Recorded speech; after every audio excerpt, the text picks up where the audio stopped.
Bom dia, meus alunos. Nós vamos estudar hoje sobre a escolha amorosa, enfatizando os aspectos inconscientes presentes nesta escolha. Então, nós começamos dizendo que toda escolha amorosa se faz a partir de uma forma não aleatória, ou seja, não é ao acaso que nós escolhemos uma pessoa e não outra, correto? Então, as escolhas se fazem a partir de vivências importantes na história de cada um dos parceiros. E é isto que nós vamos apresentar. Para além das vivências na história de cada um dos parceiros, vivências na história dos nossos pais também são importantes no processo das nossas escolhas atuais. Portanto, nós vamos dizer que já nascemos recebendo uma grande influência das gerações que vieram antes de nós. A imagem traz a ideia de objetos que, com o tempo, deixam suas marcas no local onde eles se encontram. Isto quer dizer que, em relação ao nosso psiquismo, quando nascemos, também já encontramos marcas de, no caso, sujeitos que ocuparam aquele lugar onde estamos iniciando o nosso desenvolvimento.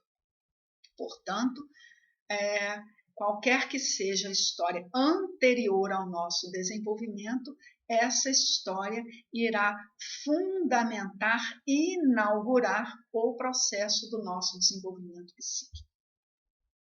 Nós trouxemos aqui 3 momentos importantes no desenvolvimento da nossa história e da história dos nossos pais, que vão marcar a nossa constituição psicológica.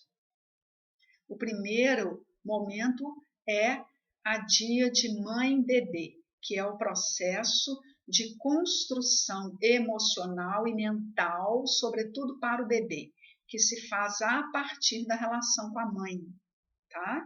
Então, quando a relação materno-filial se faz de forma satisfatória e harmônica, haverá um traço impresso na formação psíquica deste bebê.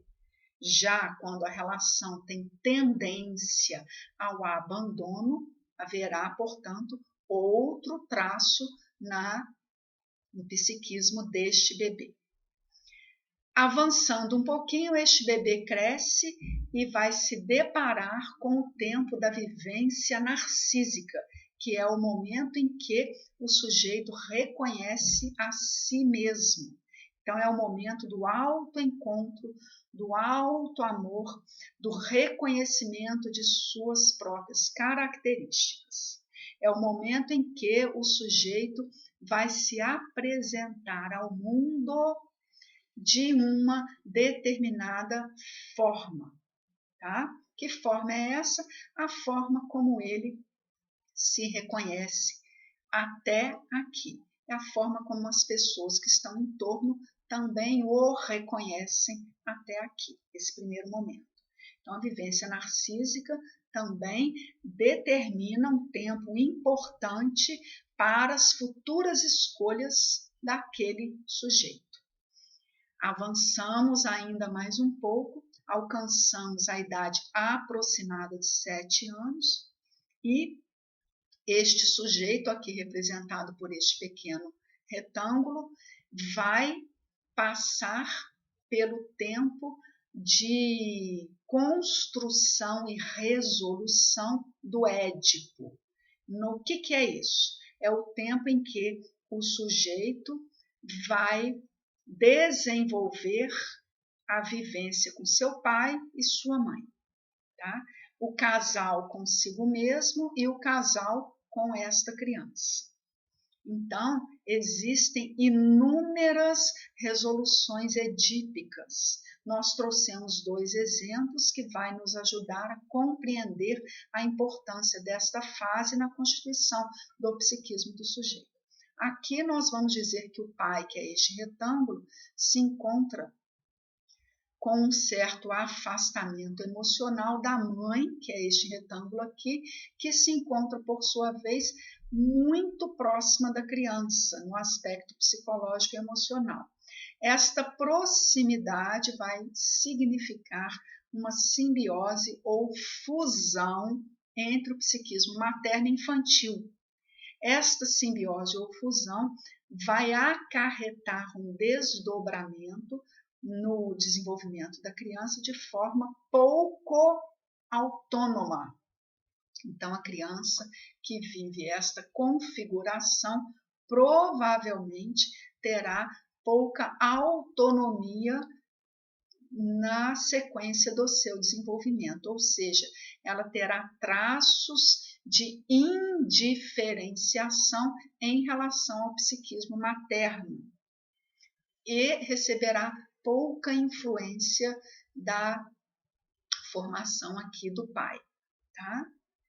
Já essa configuração edípica vai nos apontar para uma outra resolução do Édipo, sobretudo aqui para a criança. Aqui o casal se encontra com uma proximidade afetiva, embora cada um tenha uma autonomia, pois eles estão bem configurados e próximos, formando inclusive um quadro geral mais harmônico do que este primeiro aqui, tá?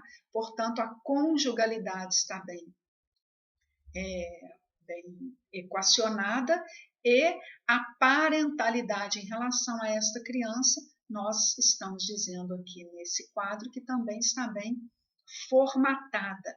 Isso vai gerar nesta criança a possibilidade dela se desenvolver de forma mais autônoma do que nesse quadro anterior, tá? E ela tem uma discriminação, tá vendo? Ela poderá se diferenciar dos pais de uma forma melhor. Claro que este casal, para alcançar esta configuração, também sofreu uma influência dos pais, né?